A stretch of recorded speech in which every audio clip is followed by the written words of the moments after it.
Hello mga kababayan. Magandang araw, kasama niyo po ngayon si Ka Eric sa isa na namang episode ng ating video talakayan at video analysis.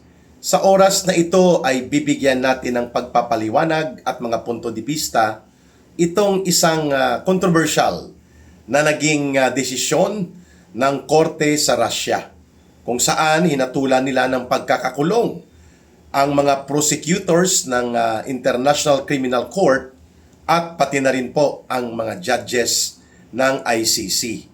Ito in absentia.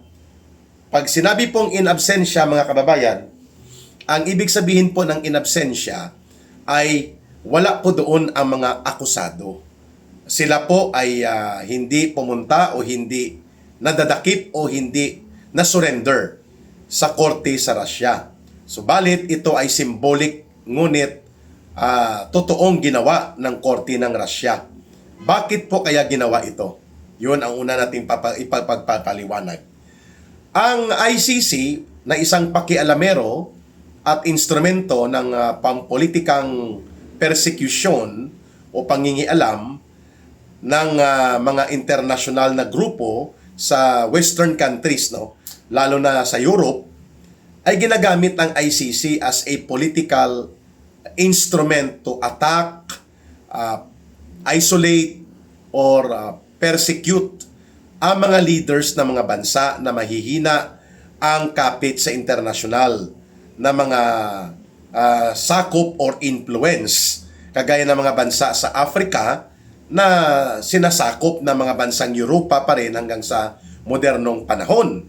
At ang mga bansang kalaban sa interes ng Western country sa Europe, ito po ang hinahabol ng ICC. At ang mga bansang Russia, China, Saudi Arabia, North Korea, ang Amerika, hindi po nila kinikilala at hindi sila nagpapasakop sa ICC. Pati na ang bansang Israel. Ngunit, itong pakialamerong ICC, naglabas po ito ng arbitrary, makaisang panig at abusado na desisyon kagaya ng ginawa nila kasabwat si Marcos at sila Romualdez laban kay Pangulong Duterte. Naglabas po ito ng naunang warrant of arrest laban kay Russian President Vladimir Putin. Kung saan po si Russian President Vladimir Putin ay inaakusahan daw nitong mga bansa at mga operatiba ng ICC ng tinatawag na war crimes and crimes against humanity na ginawa niya sa digmaang nagaganap sa pagitan ng Russia at Ukraine. Na alam natin ang Ukraine, pinupunduhan yan ng mga bansang kalaban ng Russia sa ilalim po ng NATO or North Atlantic Treaty Organization, na walang pinagkaiba na ito'y organisasyon at samahan na kapareho din po ng mga bansa na nakikinabang at gumagamit ng ICC o itong bogus at pakialamerong International Criminal Court. So dahil makaisang panig, walang batayang tama at matuwid sa proseso ng isang international tribunal at pakialamero sa pangloob na usapin ng Russia at ng Ukraine, na sila din ang nag-udyok ang mga bansang ito sa Europa, naglabas sila ng desisyon na aristuhin ng ICC si Russian President Vladimir Putin. At yun nga, naggumanti po si Vladimir Putin at ang Russian government at ang kanilang bansa ay nanindigan na kung kaya niyong pakialaman ang aming pangloob na usapin, ang aming soberanya at ang aming kalayaan, at ang aming integridad bilang bansa, mananagot kayo sa amin. So this kind of a court decision, rendering a decision of imprisonment by absentia, at kapag nakita ng mga Russian authorities, ng kanilang police and law enforcement authorities, ang sinumang sa ICC na mga judges at prosecutors, aaristuhin nila at ikukulong sa bansang Russia. Yan po ang naging ganti dito ng gobyerno ng Russia sa pangunguna ni Vladimir Putin. May ganito din pong ginawa ang ICC na pangingialam dito sa nagaganap na digmaan sa Israel at Palestinians diyan sa may area ng Gaza. Naglabas din po ng arrest order itong adelantado at pakialamerong ICC laban kay Israeli Prime Minister Benjamin Netanyahu. Hindi rin po ito kinilala ng Amerika, hindi ito kinilala nila Benjamin Netanyahu at ng bansang Israel. At sabi nila subukan yung ipatupad yan sa aming bansa at aaristuhin din namin kayo. Mananagot kayo sa bansa at mamamayan ng Israel, mga kababayan. Kaya tama lang po sa tingin ko ang ginawa ng Russian government, ng Russian court na nagkaroon ng trial in absentia sa ICC judges at sa kanilang mga prosecutors, at kapag nagkaroon ng pagkakataon ang bansang Russia at mga otoridad nito ay aaristuhin po nila itong mga adelantado, pakialamero at mga gamit pang politikang maniobra na judges at mga prosecutors ng ICC. Sapagkat kailangan pong ipakita ng Russia na kaya niyang panindigan at ipagtanggol ang kanyang soberanya, ang kanyang kalayaan at ang integridad ng kanyang mamamayan, ng kanyang mga lider ng gobyerno. Which yan po ay kabaliktaran naman sa ginawang pagtataksil at pangangayo papa ni Marcos Jr.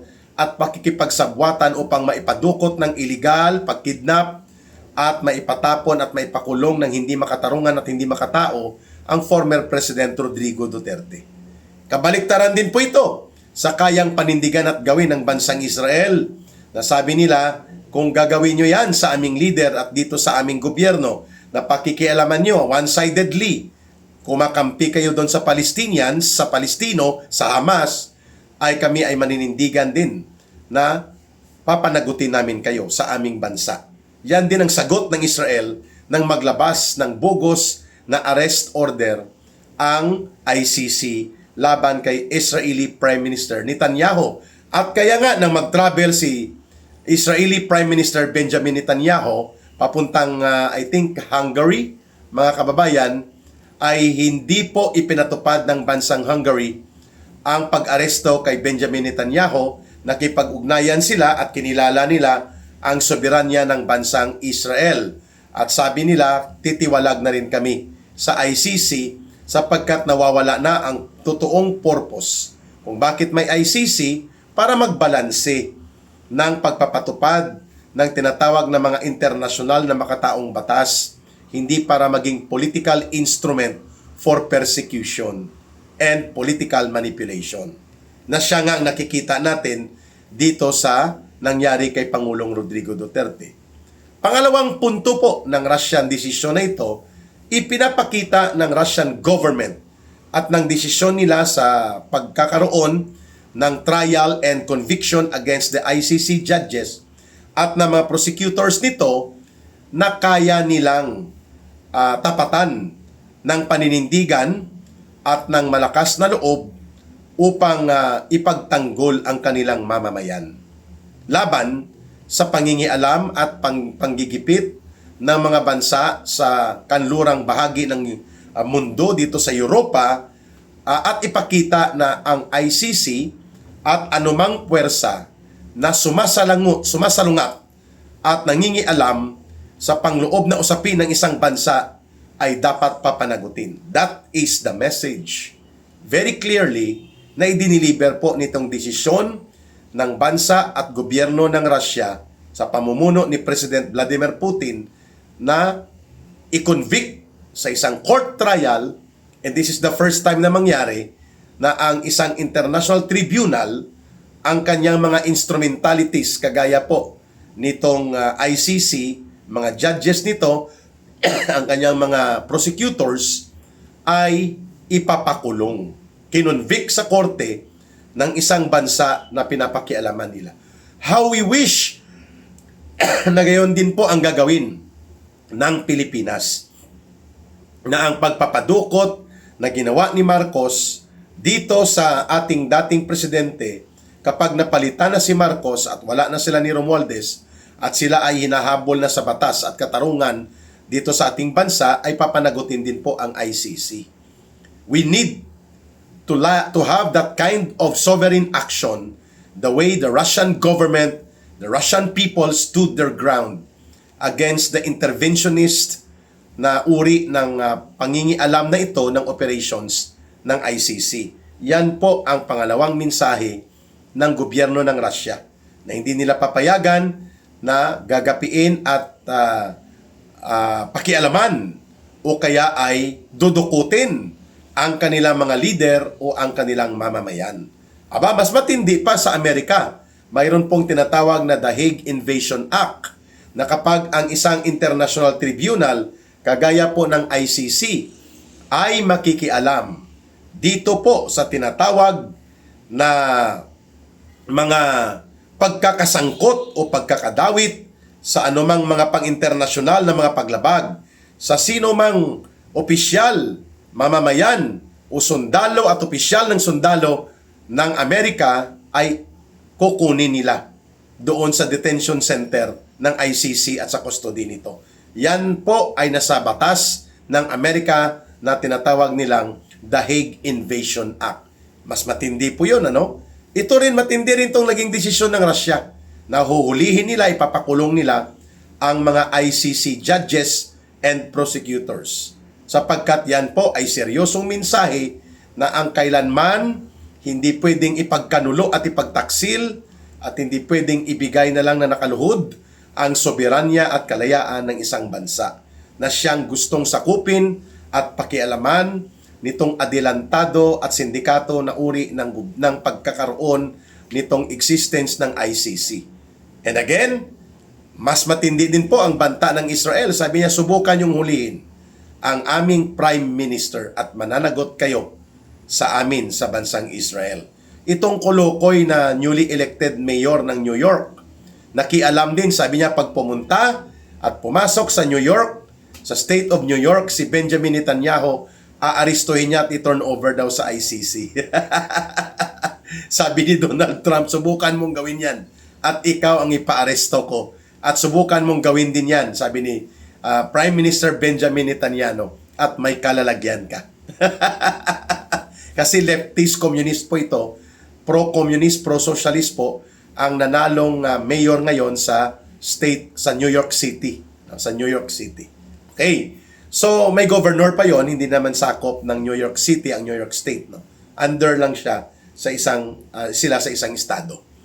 Propaganda yon ng isang komunista. Kaya nga, itong si Cristina Conte, na konti na lang hiya sa sarili, in UPL po ito, National Union of Patakas Lawyers, ito po ay mga komunistang teroristang urban operatives.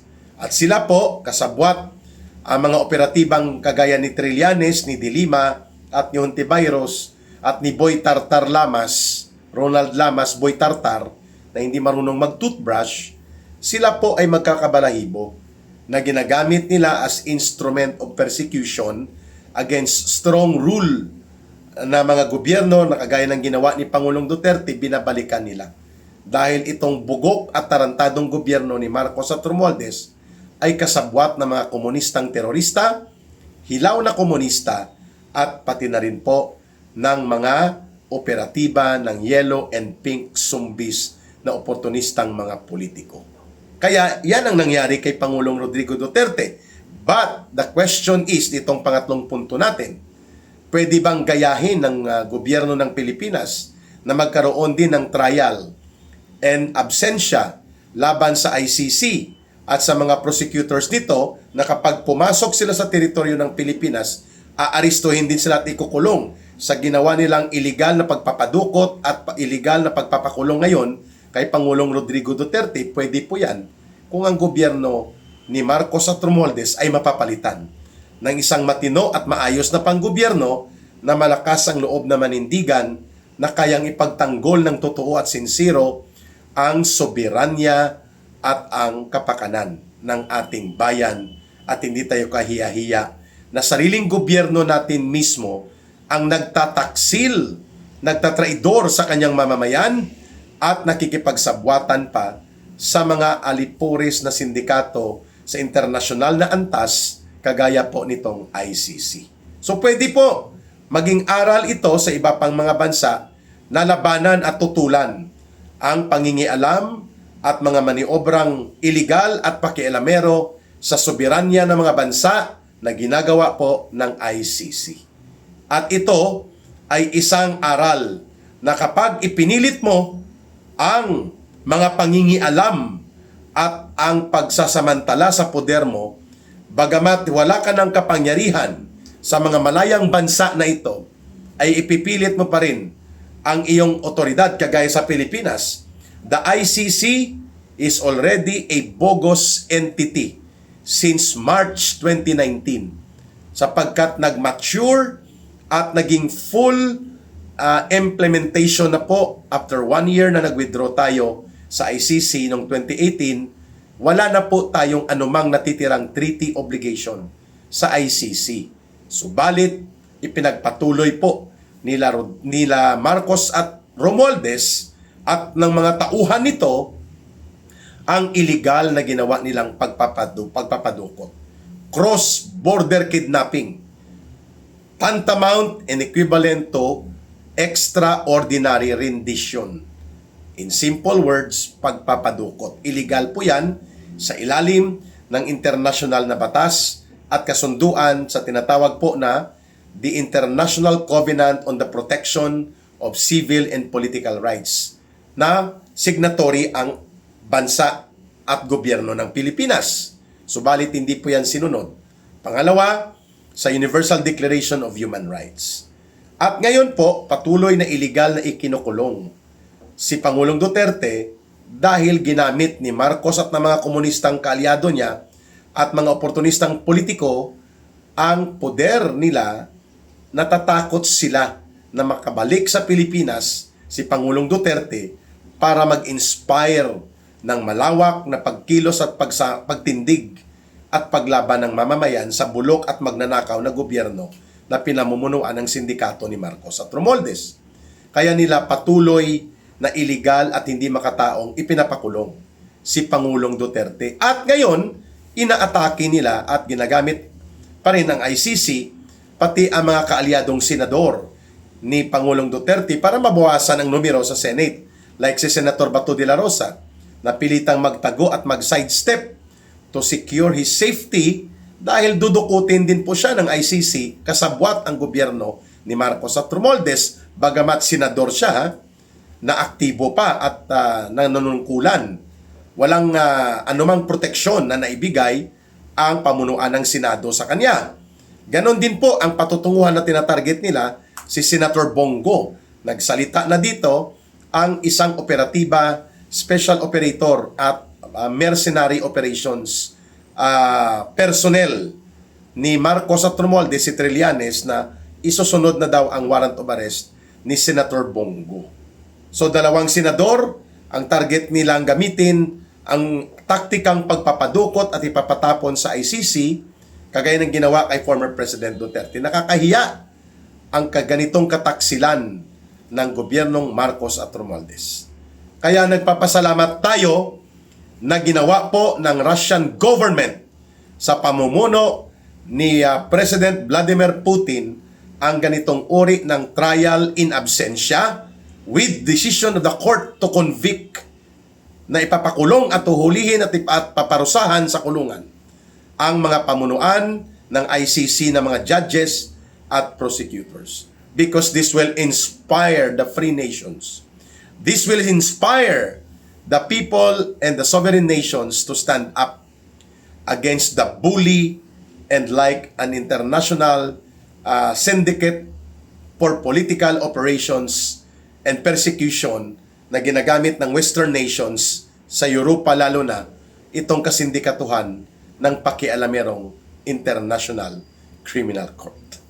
Ayan, please, let us pray na maisurvive ni Pangulong Duterte ang kalungkutan at ang kanyang kalagayan ng hindi makatarungan at makataong pagkakasadlak sa kulungan nitong ICC na bugos at parang sindikato. And we hope that the change in government in the Philippines soonest can also make us decide to redeem the integrity and honor of our dignity as a nation and our sovereignty na pinagtaksilan at pinagtapak-tapakan nila Marcos at Romualdez at ibinenta kasabwat ang sindikato ng ICC. Sa gustong tumulong at sumuporta po sa ating advocacy na Bangon Sambayanan People's Movement, don't forget ang ating numero na ginagamit, GCash line din po ito, 0916-308-7710, 0916-308-7710. Kay Langging po yan, Rohilda Celis. Mga kababayan, don't forget also to like and share, promote and campaign our videos na makita at ma-share sa maraming viewers at pati po ang subscription or pagpa-member sa ating Ka Eric Celis YouTube channel. Malaking tulong po yan sa pag-survive ni Ka Eric, ng aking pamilya at pagpapatuloy ng ating advocacy para sa pagtatanggol ng ating bayan, paglaban sa korupsyon at pandarambong at abuso sa gobyerno at pagsusulong ng mabuting panggobyerno at pamamahala sa ating mga kababayan. Muli, mahalin po natin ang bansang Pilipinas. Walang ibang magmamahal nito kundi tayo ring mga Pilipino. Para sa Diyos at sa Pilipinas nating mahal. May God bless everyone and may Allah will be with those who are Muslim brothers and sisters. Bye for now! Maraming salamat mga kababayan.